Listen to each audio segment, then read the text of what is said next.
Hi, I'm Norm Robbins with RenoArts.News, and I'm sitting here with Thom Mayes, our new Executive Director of the Reno Chamber Orchestra. Welcome, Thom. Thanks. Good to be here. It's good to have you.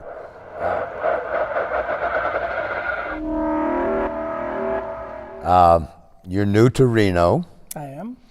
You're from the Pacific Northwest. Yep. It is raining and maybe a little hail and snowing out of season, and you really feel at home here now. Yes. All winter I've had people telling me I'm bringing my weather with me. But, Okay. Tell us about yourself.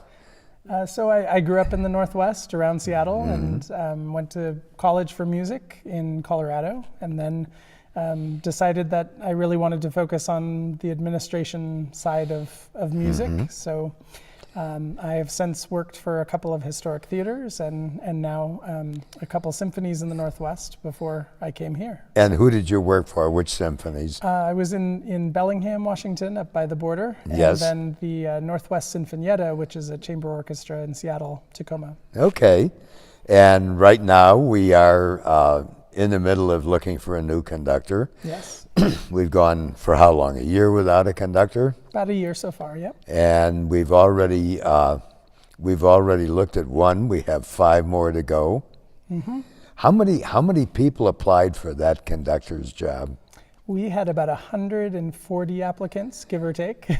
And your screening process was? We have a search committee of about 9 or 10 people who are musicians, community members, board members, and we had the dubious task of trying to winnow that down to 6 people. So. And Maestro Franz's performance was brilliant. Definitely.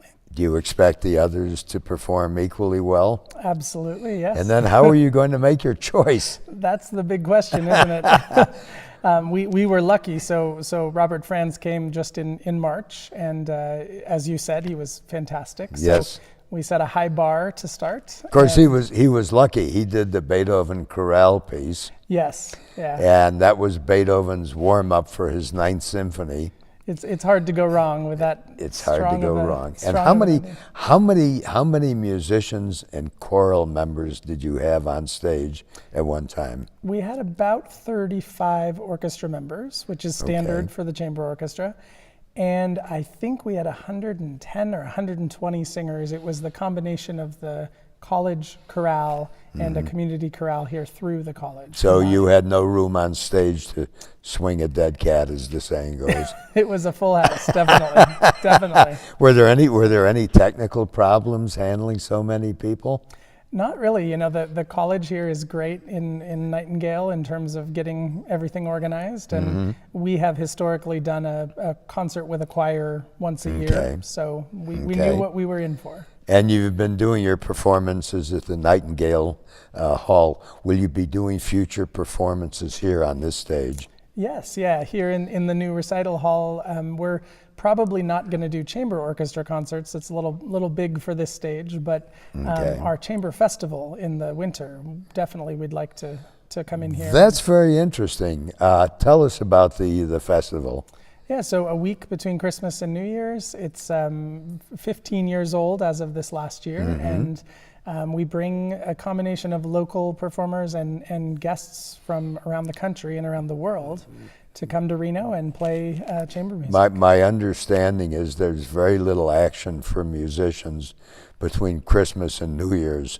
Yes. And so Reno is full of action and it has exceptional appeal for these people. Definitely. Could you talk to that? Yeah, it's a lucky quirk. I mean, I have to say, coming into this job, I was a little surprised that we had so much going on in the middle of the holiday.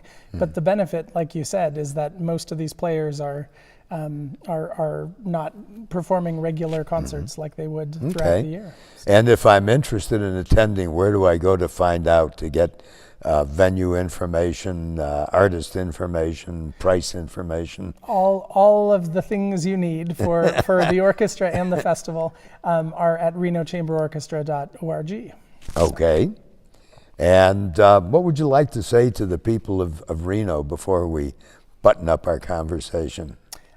Well, mostly I want to say thank you. It's been for me a really exciting time coming into Reno, and I felt like the arts community here and the community in general is very welcoming, very happy to have new people and new perspectives. So I'm excited to be here, and I'm excited to see what the next year holds. We're excited to have you, and we look very much forward to your decision on a new conductor.